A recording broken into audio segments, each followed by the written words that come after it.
Hello बच्चों, स्वागत है आपका अपने चैनल डिफेंस ट्यूटर में। आज की इस वीडियो में हम पढ़ने वाले हैं इंडियन कोस्ट गार्ड नाविक जीडी के बच्चों के लिए मैथ्स के एक्सपेक्टेड क्वेश्चंस को। और बच्चे, आज का हमारा टॉपिक होगा कम्प्लेक्स नंबर। हम यहाँ पे कम्प्लेक्स नंबर की वीडियो को, कम्प्लेक्स नंबर से रिलेटेड क्वेश्चंस को पढ़ेंगे। यह कम्प्लेक्स नंबर का लेक्चर 2 है। इससे पहले हम एक और लेक्चर दे चुके हैं। जिन जिन बच्चे ने अभी तक उसे नहीं देखा है तो प्लीज़ प्लेलिस्ट से जाकर देख सकते हैं। बच्चे, हम आपके लिए, हमसे जितने तेज़ी में कोर्स को कंप्लीट करने के प्रयत्न हो पा रही है, हमसे कोशिश हो पा रही है, वो हम करने की कोशिश कर रहे हैं। बस आप लोग बच्चे सपोर्ट करते रहिए हमें, ताकि मेरा मनोबल बढ़ते रहे, तो हम तेज़ी से जल्दी से आपके हर एक वीडियो को जल्दी जल्दी ला सके। और बच्चे, आपको बता दें कि यह मैथ्स के एक्सपेक्टेड क्वेश्चंस स्टेज 1 के सेक्शन 2 में पूछे जाते हैं। इस वीडियो में बच्चे, पिछले वाले वीडियो में हमने बेसिक्स क्वेश्चंस को बताया था, और इस वीडियो में बेसिक्स से थोड़ा सा एक लेवल ऊपर करके कुछ क्वेश्चंस को दिया है। कंसेप्ट हमने आपको यहाँ पे अच्छे अच्छे कंसेप्ट को सिखाए हैं। इस रिलेटेड कंसेप्ट से बहुत सारे क्वेश्चंस बनाए जा सकते हैं, डिफरेंट। तो सिंपल आपको कंसेप्ट ध्यान में रखना है, कंसेप्ट को ग्रैब करना है और उसको क्या करना है, अपने एग्जामिनेशन के क्वेश्चंस में अप्लाई करना है। ठीक है, तो चलिए वीडियो को स्टार्ट करते हैं।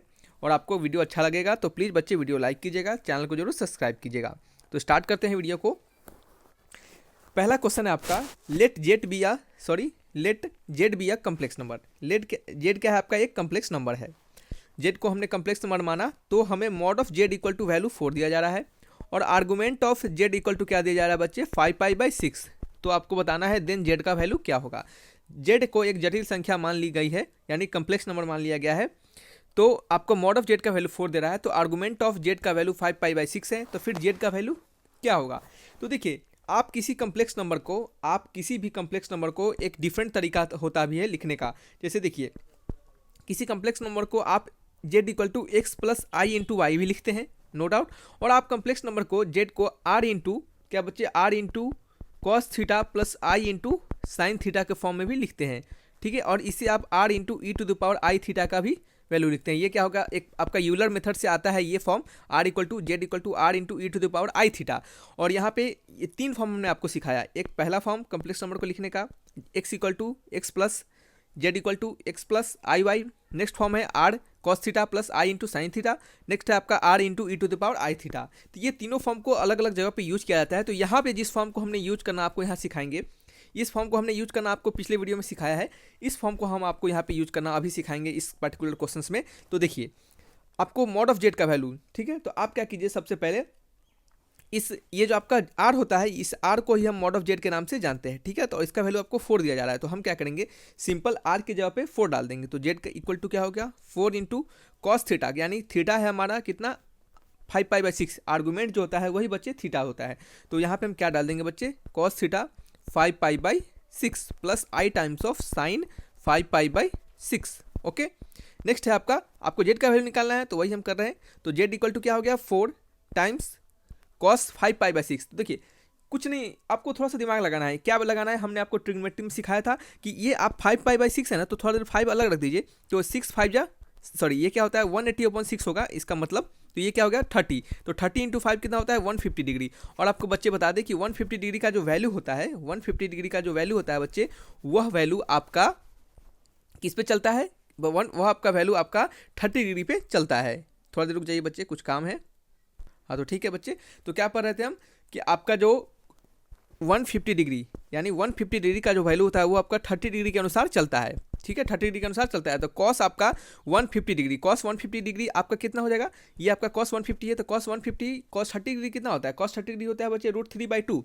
तो यहाँ पे क्या डालेंगे, √3/2 तो डालेंगे, लेकिन यहाँ माइनस के साथ डालेंगे। क्यों माइनस के साथ डालेंगे, क्योंकि बच्चे first quadrant, second quadrant, third quadrant और फोर्थ क्वाड्रेंट, आपके सेकेंड क्वाड्रेंट में क्या होते हैं, ये जो आपका 150 डिग्री होगा वो आपका सेकेंड क्वाड्रेंट में जाएगा। स्वाभाविक है, क्योंकि ये आपका 0 और पाई के बीच होता है, तो ये आपका सेकेंड क्वाड्रेंट में जाएगा, और सेकेंड क्वाड्रेंट में कॉस आपका निगेटिव होता है। लेकिन जैसे ही आपका साइन 150 का वैल्यू डालेंगे, तो यानी साइन 150 कहने का मतलब साइन 30 के टाइप, तो साइन 30 का वैल्यू 1/2, लेकिन ये आपका 1/2 प्लस में होगा, प्लस 1/2 डालेंगे। क्यों, क्योंकि सेकेंड क्वाड्रेंट में आपका साइन होता है बच्चे पॉजिटिव। क्या होता है, साइन पॉजिटिव होता है। तो ये आपके माइनस का पंगा होता है, थोड़ा सा समझ लेना है आपको।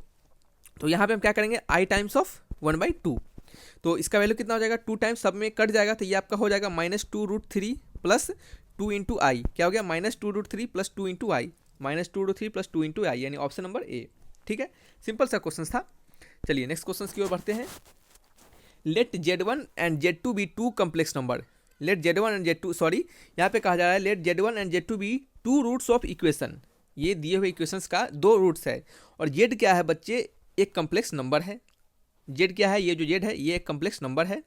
Further assume that origin Z1 Z2 क्या कहा जा रहा है, बाद में ओरिजिन करने का मतलब 0 0 Z1 Z2 एक इक्विलेटरल ट्रायंगल को फॉर्म कर रहा है। तो आपको बताने हैं इस A और इस B में रिलेशन क्या होगा बच्चे, इस A और इस B का रिलेशन बताने हैं। ठीक है, तो चलिए इसको थोड़ा सा हिंदी में पढ़ ले बच्चे। Z1 Z2 क्या है, समीकरण का दिए हुए समीकरण का क्या है आपका, ये है रूट, क्या है रूट है।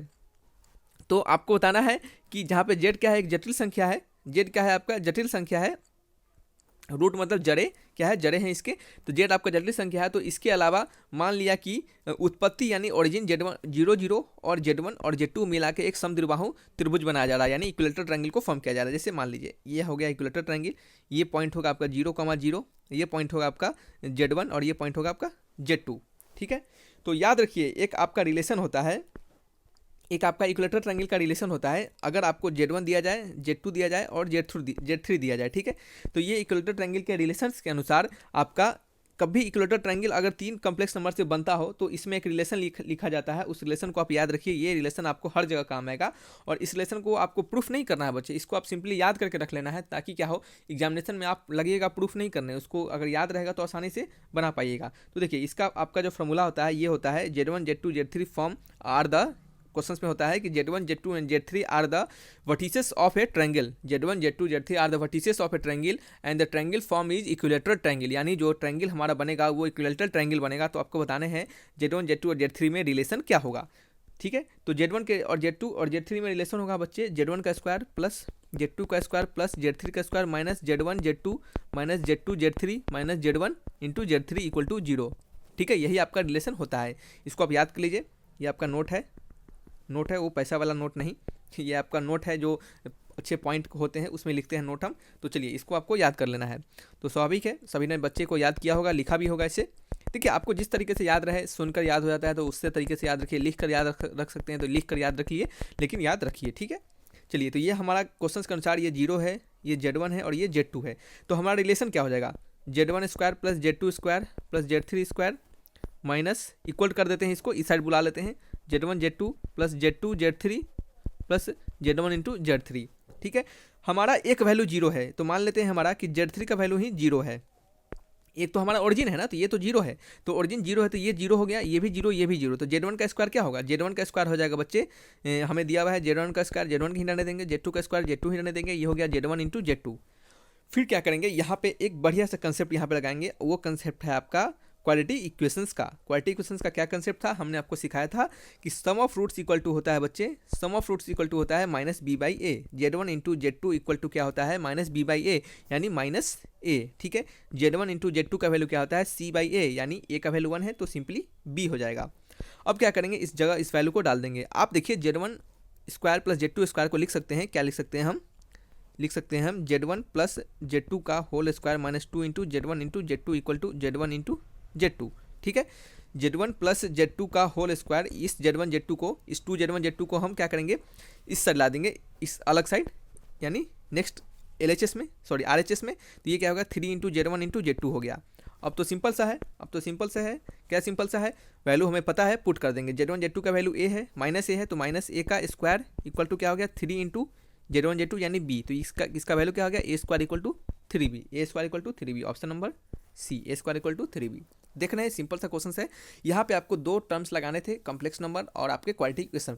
देखिए इस टाइप के क्वेश्चन जो होते हैं ना, अच्छे क्वेश्चन होते हैं, बेहतर क्वेश्चन हैं, बेस्ट क्वेश्चन होते हैं। अगर इस टाइप के क्वेश्चन आपके एग्जाम में पूछे जाते हैं तो क्या होगा, आप तो आसानी से बना लीजिएगा, लेकिन जैसे ही इससे थोड़ा सा कम लेवल के जब जैसे ही क्वेश्चन पूछेंगे, आप कंसेप्ट जानते रहिएगा तो क्या होगा, आप क्या होगा उसको तो थोड़ी देर के अंदर फोड़ डालिएगा, क्या जाएगा थोड़े दिन के अंदर उस क्वेश्चन को फोड़ डालिएगा। अब देखिए एक चीज़ आपको बता दें हम कि आपको क्वेश्चंस में क्या पूछेगा ना बच्चे, सिंपल आपको क्वेश्चंस में एक ही लाइन में क्वेश्चंस पूछ देगा कि Z1 Z2 Z3 आपको इक्विलेटरल ट्रायंगल दे रहा है, तो आपको बताना है उसका रिलेशन। और यहाँ पे एक और क्वेश्चन बनाया जाएगा, इसी क्वेश्चन से छोटा क्वेश्चन बनाया जाएगा कि 0 Z1 Z2 एक कम्प्लेक्स नंबर को फॉर्म कर रहा है, तो आपको बताना है Z1 Z2 के बीच रिलेशन क्या होगा। तो आपको क्या होगा रिलेशन, यही रिलेशन होगा। ठीक है, तो ऐसे से छोटे क्वेश्चन बनाए जा सकते हैं।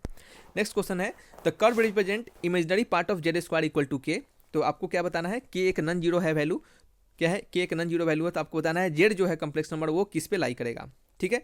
The curve represent imaginary part of Z square equal to K, तो where K is non zero real number, ठीक है। के क्या है आपका नॉन जीरो रियल नंबर है, तो आपको बताना है कि हमारा जो एक्स वाई के बीच रिलेशन, सॉरी जो आपका रिलेशन आएगा हमें जेड कम्प्लेक्स नंबर, वो कौन सा आपका रिलेशन देगा, यानी आने वाला जो हमारा रिलेशन बनेगा इससे, तो वो कौन सा रिलेशन देगा। तो देखिए आपको जेड को एक्स प्लस आई वाई बना लीजिए, ठीक है।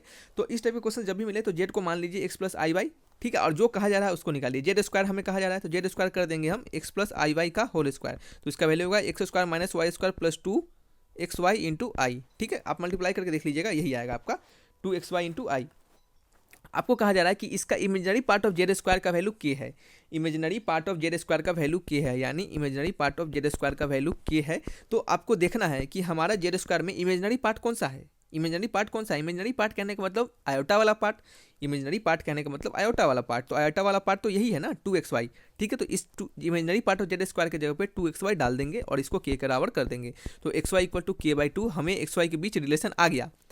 तो यहाँ पे हमें पूछा जा रहा है कि अब बताइए कि ये जो रिलेशन हमें मिला ये कौन सा लाइन होगा, pair of straight line, pair of straight line, या एक इलिप्स होगा, या एक पैराबोला होगा, या एक आपका हाइपरबोला होगा। तो आपको देखिए याद रखिए कंसेप्ट को कि आपका जो हाइपरबोला होता है इसको हम x square upon a square minus y square upon b square equal to 1 भी लिख सकते हैं। और एक और हाइपरबोला का इक्वेशन होता है x into y equal to constant, x into y equal to constant. और ये जो आपका हाइपरबोला होता है ये होता है बच्चे RECTANGULAR, रेक्टेंगुलर हाइपरबोला, क्या होता है रेक्टेंगुलर हाइपरबोला। और ये जो आपका है ये एक हाइपरबोला है जिसे कि हम रेक्टेंगुलर हाइपरबोला के नाम से जानते हैं। तो आपको एक नया कंसेप्ट मिला, हाइपरबोला को पहले इक्वेशन इस तरीके से लिख सकते हैं, दूसरा आप एक्स वाई इक्वल टू के टर्म में भी लिख सकते हैं। ये क्या है, एक हाइपरबोला का ही इक्वेशन होता है। दोनों क्या है, नीचे वाला रेक्टेंगुलर हाइपरबोला होता है और ऊपर क्या होता है, सिंपल एक हाइपरबोला होता है। तो ये क्या मिला हमें, एक्स वाई के बीच रिलेशन जो मिला उससे हमें पता चला कि ये एक हाइपरबोला का रिलेशन है। तो ठीक है, आपको लोकस पूछ रहा था तो लोकस आपको बता दिए। नेक्स्ट है the value of x and y if 3y minus 2 plus i into 7 minus 2x equal to 0। Simple सा क्वेश्चन है, सॉरी सिंपल क्वेश्चन है। कैसे बताना है आपको लिख देना है इस तरह लिख देना है इक्वल टू 0, और आपको क्या करना है इमेजिनरी पार्ट को इमेजिनरी से और रियल पार्ट को रियल से। तो आप इसको 0 प्लस 0 इंटू आई लिख सकते हैं, नो डाउट लिख सकते हैं, क्यों नहीं, ये तो 0 से मल्टीप्लाई कीजिएगा तो 0 ही हो जाएगा ना। तो क्या है आपको आपने इस तरीके से इसको लिख लिया, इमेजिनरी पार्ट को इमेजिनरी से मल्टीप्लाई कीजिए, कंपेयर कीजिए, और रियल पार्ट को रियल से। तो इमेजिनरी पार्ट ये है, सॉरी रियल पार्ट ये है, तो इसको हम इससे कंपेयर करेंगे और इसको हम इससे कंपेयर करेंगे। तो ये हमें मिल जाएगा, ये हमें क्या मिलेगा, ये हमें मिलेगा 3y माइनस 2 इक्वल टू 0, तो y इक्वल टू क्या हो गया 2/3, और दूसरा मिलेगा 7 माइनस 2x इक्वल टू 0, तो x इक्वल टू क्या हो गया 7/2। तो x और y का वैल्यू क्या हो गया, y का वैल्यू 2/3, y का वैल्यू 2/3, यहाँ है 2/3, यहाँ है 2/3, और x का वैल्यू 7/2 यहाँ, यानी ऑप्शन नंबर ए। ठीक है, क्या हो गया option number A. Simple question था ये भी। इस टाइप के डिफरेंट क्वेश्चन बनाए जा सकते हैं। इसी में आपको क्वालिटी क्वेश्चन दे देगा, इसी में आपको कुछ बढ़िया सही क्वेश्चन दे देगा। तो इस टाइप से आपको क्या करेंगे, डिफरेंट तरीके से क्वेश्चन पूछा जा सकता है। हो सकता है इसी में आपको साइन थीटा कॉस थीटा दे देगा आपका, तो ट्रिग्नोमेट्री का ऐसे यूज कर लेता है। ठीक है, तो चलिए आपको वहाँ से साइन थीटा कॉस थीटा दे देगा, वहाँ से आपको थीटा का वैल्यू पूछ लेगा। यहाँ पे आपको बताना है फाइंड रियल थीटा का वैल्यू बताना है सच दैट इतना क्या है इज इमेजनरी, यानी 3 प्लस छोटा करके लिखते हैं ताकि जगह मिलेगा, 3 plus 2i into sine theta, 3 plus 2i into sine theta upon 1 minus 2i into sine theta.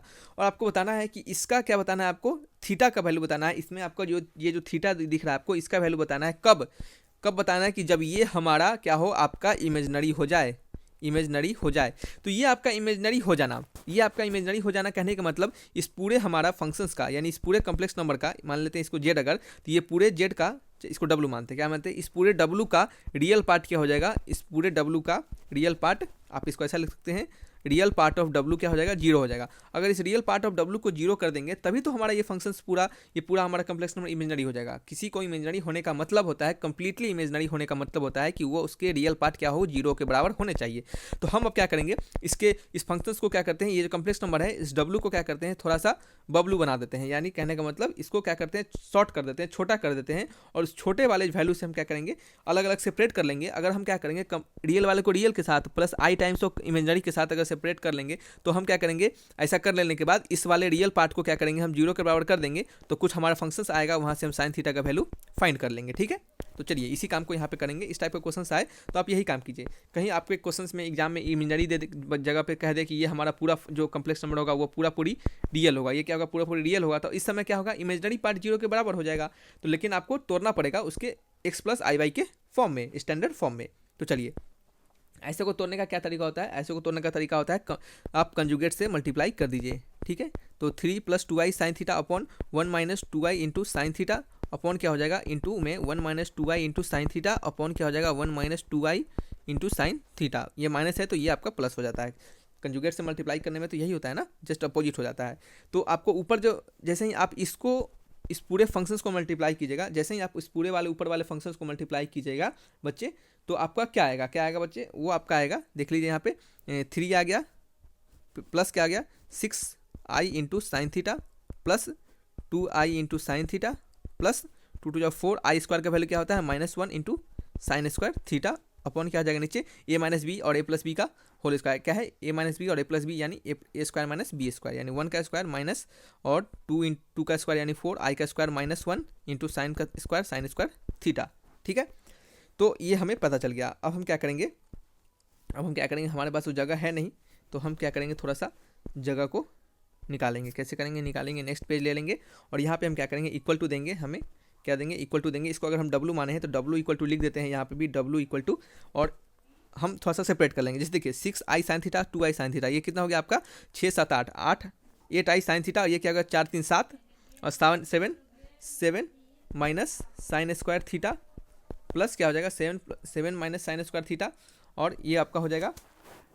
Next है आपका, एक सेकेंड, कुछ गड़बड़ हो रहा है क्या, क्वेश्चन सही है। चलिए नीचे क्या है 1 + 4 साइन स्क्वायर थीटा अपन क्या है 1 + 4 साइन स्क्वायर थीटा, और फिर क्या है आपका है 6 + 2 6 7 8, ये 8 क्या गया, ये 3 से मल्टीप्लाई किया हमने, और इसको 3 से 3 × 2 6 और इसको 2 7 2 × 4, तो ये क्या हो गया आपका, कुछ गलती हो रहा है क्या, नहीं 2 ही होगा, क्या होगा 2 ही होगा 2i साइन थीटा।